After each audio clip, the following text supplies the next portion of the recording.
कभी सोचा है कि आध्यात्मिकता और विज्ञान क्या ये दोनों एक साथ आ सकते हैं?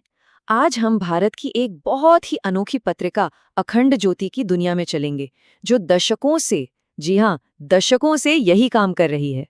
तो सबसे बड़ा सवाल यही उठता है कि क्या आध्यात्मिकता एक विज्ञान हो सकती है? मतलब क्या विश्वास और तर्क वाकई एक साथ चल सकते हैं? चलिए इसी सवाल का जवाब ढूंढते हैं। अखंड ज्योति नाम का मतलब ही है एक ऐसी लौ जो कभी न बुझे। तो ये सिर्फ एक नाम नहीं है, ये अपने आप में एक मिशन है। ज्ञान और चेतना की इस मशाल को हमेशा जलाए रखने का मिशन। अखंड ज्योति 1938 से लगातार प्रकाशित हो रही है। ये अखिल विश्व गायत्री परिवार की आधिकारिक पत्रिका है, जो एक वैश्विक आंदोलन है, जिसका मकसद ही है लोगों की और समाज की चेतना को बदलना। और यही वो बात है जो इस पत्रिका को सबसे अलग बनाती है।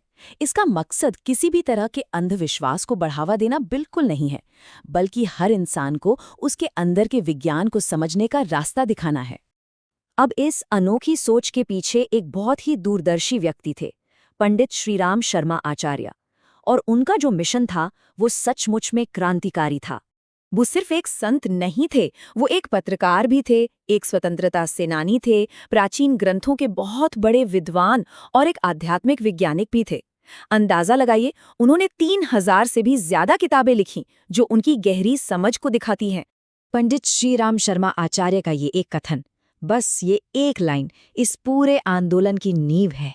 उन्होंने कहा, आध्यात्मिकता तार्किक, व्यवहारिक और परिवर्तनकारी होनी चाहिए, वरना ये अंधविश्वास है। कितना सीधा और गहरा मतलब है। अगर आध्यात्मिकता किसी की जिंदगी को बेहतर नहीं बना रही तो वो बस एक कोरी कल्पना है। उनका लक्ष्य बहुत बड़ा था। वो एक ऐसे आधुनिक विज्ञान पर आधारित धर्म की स्थापना करना चाहते थे जो सिर्फ लोगों को ही नहीं बल्कि पूरे के पूरे समाज को बदल सके।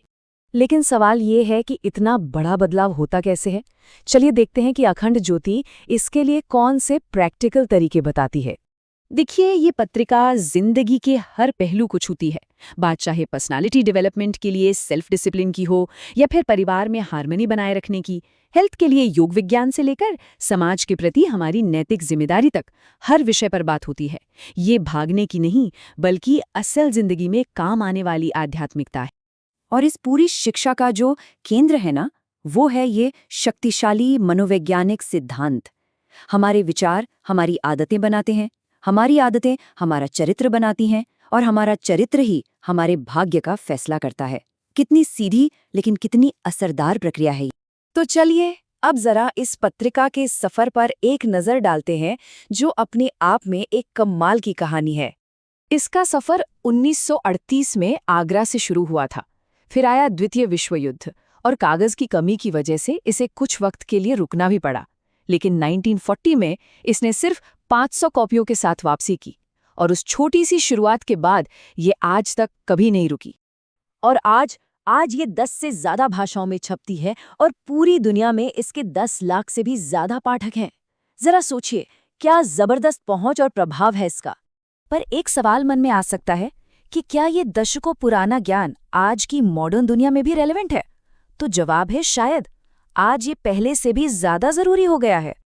आज की युग को देखिए, चिंता, तनाव, मानसिक समस्याएं कितनी आम हो गई हैं। वहीं अखंड ज्योति मन का विज्ञान, भावनात्मक निपुणता और आंतरिक स्थिरता जैसे प्रैक्टिकल समाधान देती है। तो असल में अखंड ज्योति एक तरह से खुद को बदलने के लिए एक साइंटिफिक टूलकिट की तरह है। इसे हम कह सकते हैं चेतना की इंजीनियरिंग, यानी अपने मन को, अपनी चेतना को आकार देने का विज्ञान। तो अंत में ये हमें एक बहुत बड़े सवाल के साथ छोड़ जाती है। अगर वाकई हमारे विचार ही हमारा भाग्य बनाते हैं, तो हम सब मिलकर अपने लिए और आने वाली पीढ़ियों के लिए आखिर कैसी दुनिया बना रहे हैं?